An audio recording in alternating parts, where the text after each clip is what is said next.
Salut à tous et à toutes, et bienvenue pour l'épisode 0 de Passe à la casserole qui va poser les bases de l'émission. C'est parti. En quoi consiste l'émission? Eh bien c'est très simple. Passe à la casserole ou PALC est une émission de critique de chaînes YouTube. J'analyserai des chaînes YouTube faisant partie du groupe Facebook Pub YouTube et Entraide. Et plus tard, par la suite, j'analyserai d'autres chaînes YouTube. En d'autres termes, c'est sur la base du volontariat alors? Eh bien pour le moment oui, certains membres du groupe m'ont montré leur grand intérêt pour le concept et souhaiteraient recevoir une critique de ma part. Quelles ont les qui pour y participer? Avoir au moins 15 vidéos sur sa chaîne YouTube. Et oui, il me faut un minimum de contenu à analyser. Comment y participer si on fait partie du groupe? Eh bien c'est très simple, un statut sera fait avec le lien de cette vidéo. Il faudra juste mettre en commentaire j'y participe avec le lien de votre chaîne YouTube. Comment y participer si on ne fait pas partie du groupe? Eh bien comme dit précédemment, seuls les membres du groupe recevront une critique malheureusement. Mais par la suite, dès que j'en aurai envie, je pourrai basculer sur d'autres chaînes YouTube. L'ordre de passage vas-tu procéder? Aléatoirement, ou presque. Je vais essayer de varier les contenus des chaînes YouTube, que ce soit du gaming, de la beauté, etc.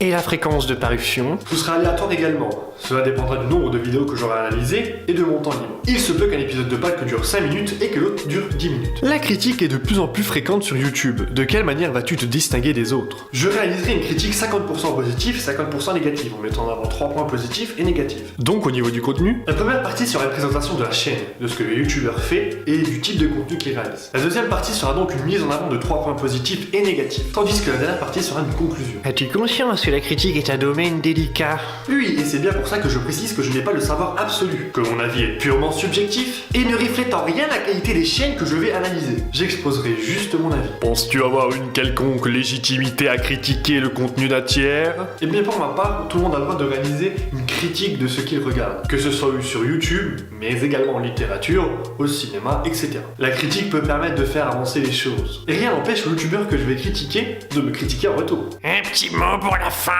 Mot.